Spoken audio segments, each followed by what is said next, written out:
भारत में हर साल करीब 20 करोड़ लोग डिप्रेशन और एंजाइटी जैसे चीजों से जूझ रहे हैं, जो भारत की कुल आबादी का 15% है।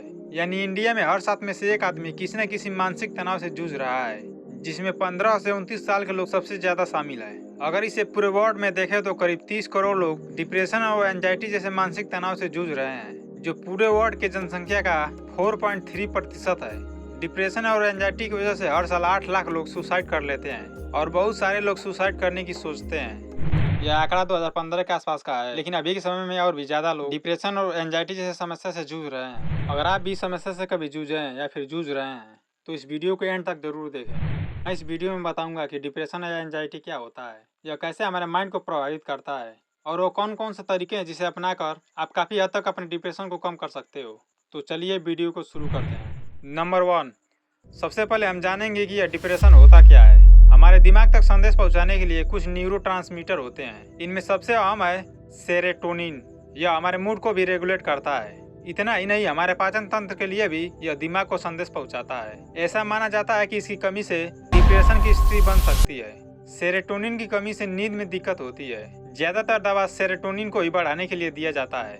डोपामाइन, ऐसा ही एक न्यूरोट्रांसमीटर है डोपामाइन। यह हमारे मिड ब्रेन से निकलता है। इसे हैप्पी हार्मोन्स भी कहते हैं। जब इस हार्मोन्स की कमी होने लगती है तो हम अक्सर उदास होने लगते हैं। इसी तरह दूसरे न्यूरोट्रांसमीटर हार्मोन्स है जो हमारी भावनाओं को काबू में रखते हैं। जब इनके स्तर में कमी आने लगती है तब डिप्रेशन वाली स्थिति बन सकती है। दिमाग के किस भाग से हार्मोन्स निकल रहे हैं और इनमें कितनी कमी आ रही है, इस आधार पर ही डिप्रेशन के मरीज में लक्षण भी उभरते हैं। डिप्रेशन के दौरान व्यक्ति की सोच में 2 तरह के बदलाव आते हैं। एक तरफ मानसिक तौर पर बुरा या दुखी महसूस होता है, तो दूसरी ओर शारीरिक तौर पर हम काफी स्लो हो जाते हैं। हेल्पलेसनेस, इसमें व्यक्ति अपने आप को बहुत ही कमजोर महसूस करता है और उसे लगता है कि वो कुछ भी नहीं कर सकता है। इसके अलावा उसके पास खुद को व्यक्त करने के भी आइडिया नहीं होते हैं। होपलेस यानी निराशा, डिप्रेशन से जूझ रहे लोग अपने भविष्य को लेकर काफी निराशा से घिर जाते हैं। काफी वक्त से उनके जीवन में कुछ अच्छा नहीं हुआ तो उन्हें लगने लगता है कि आगे का वक्त भी बुरा ही होगा और यह सब ऐसे ही चलेगा।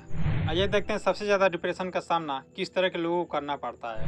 इसी चीज को देखने के लिए दिल्ली, आगरा, कानपुर, चंडीगढ़, हिसार, पटना, रांची और बनारस, इन सभी जगहों पर सर्वे किया गया, जिसमें सबसे ज्यादा लोग 17.47% आर्थिक तंगी के कारण डिप्रेशन से जूझ रहे थे। नंबर 2 पर थे रिलेशनशिप वाले, जो 16.86% डिप्रेशन से जूझ रहे थे। नंबर 3 पर थे परिवार की पालन पोषण करने वाले, जिसकी जनसंख्या 13.39% था। नंबर 4 पे थे व्यापार में नुकसान करने वाले, 11.82%। नंबर 5 पे थे बच्चों की देखभाल करने वाले, 11.47%। नंबर 6 पे थे घरेलू काम करने वाले, 10.81%।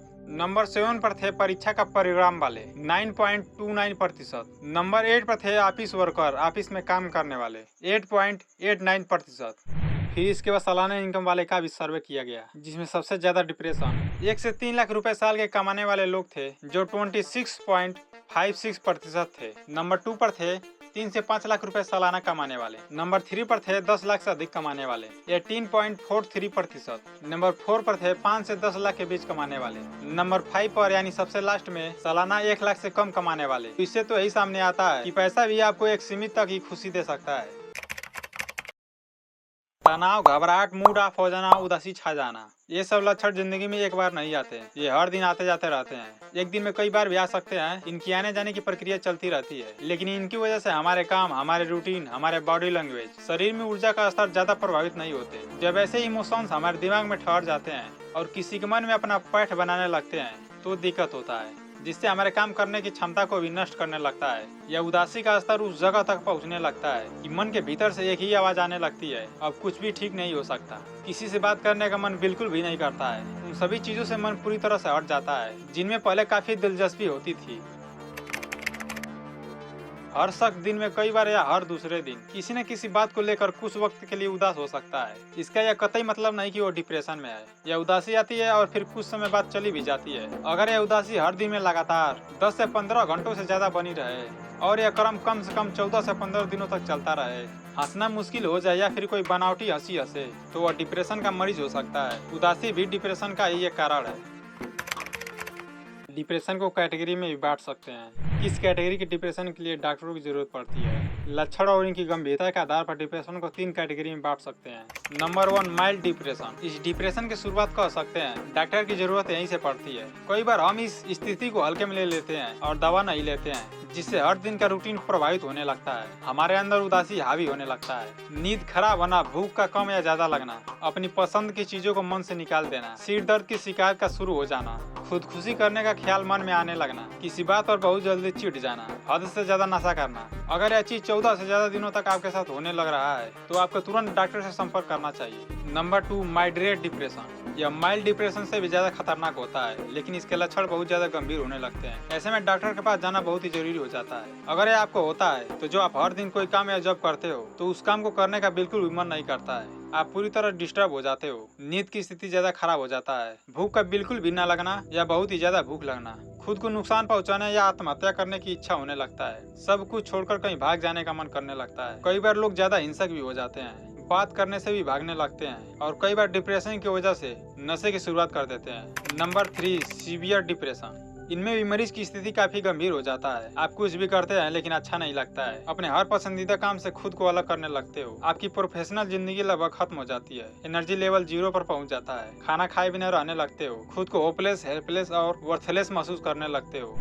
इसके अलावा कुछ डिसऑर्डर भी आपको परेशान करते हैं। इन्हीं में से एक है सीजनल इफेक्टिव डिसऑर्डर, इसे SAD भी कहते हैं। इस तरह का डिप्रेशन सीजन यानी मौसम के साथ होता है। यह आमतौर पर सर्दियों में होता है और बसंत व गर्मी आने तक खत्म भी हो जाता है। ज्यादातर यह डिप्रेशन माइल्ड होता है, लेकिन किसी मामले में स्थिति गंभीर हो जाए तो साइकोलॉजिस्ट या साइकेट्रिस्ट की मदद ले सकते हैं। प्रीमेंस्ट्रुअल डिस्फोरिक डिसऑर्डर, इसे PMDD भी कहते हैं। यह ज्यादातर महिलाओं में होता है। इसके लक्षण पीरियड्स आने के पहले सप्ताह में दिखने लगते हैं और पीरियड्स शुरू होने के बाद कुछ ही दिनों में ठीक हो जाते हैं। जो महिलाएं PMDD का अनुभव करती हैं वे अक्सर पूरी क्षमता से काम नहीं कर पाती हैं। इसमें भी ज्यादातर वही लक्षण दिखते हैं जो डिप्रेशन में दिखते हैं, जैसे चिड़चिड़ापन, गुस्सा आना, घबराहट होना, उदासी होना इत्यादि। कुछ महिलाओं के मन में खुदकुशी करने का भी विचार आ जाता है। वही मोनोपाज के बाद भी कई महिलाओं में डिप्रेशन के लक्षण देखे जाते हैं। इससे में हार्मोन्स तब्दीली आती है। ऐसे में महिलाएं जल्दी गुस्सा हो जाती हैं, उनमें कुछ खालीपन का एहसास होने लगता है। ऐसे में परिवार के दूसरे सदस्य की जिम्मेदारी है कि उनका ख्याल रखे। क्या बच्चे भी डिप्रेशन में जा सकते हैं और इनके लक्षण क्या क्या हो सकते हैं?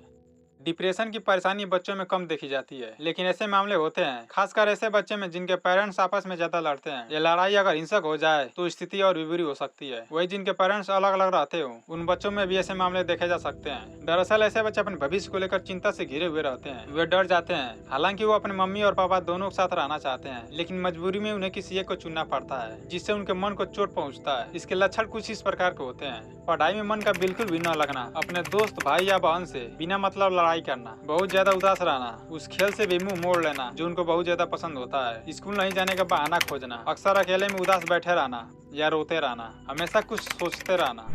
क्या हर टेंशन डिप्रेशन में बदल सकता है? ऐसा बिल्कुल भी नहीं। टेंशन या स्ट्रेस या घबराहट सभी को होती है, लेकिन कुछ ही लोगों को डिप्रेशन होता है। हाँ, यह जरूर होता है कि डिप्रेशन में स्ट्रेस की भूमिका होती है, लेकिन इसके दूसरे कई कारण भी जिम्मेदार होते हैं। अगर कोई डिप्रेशन का मरीज है और वह हिंसक हो जाए तो क्या करना चाहिए?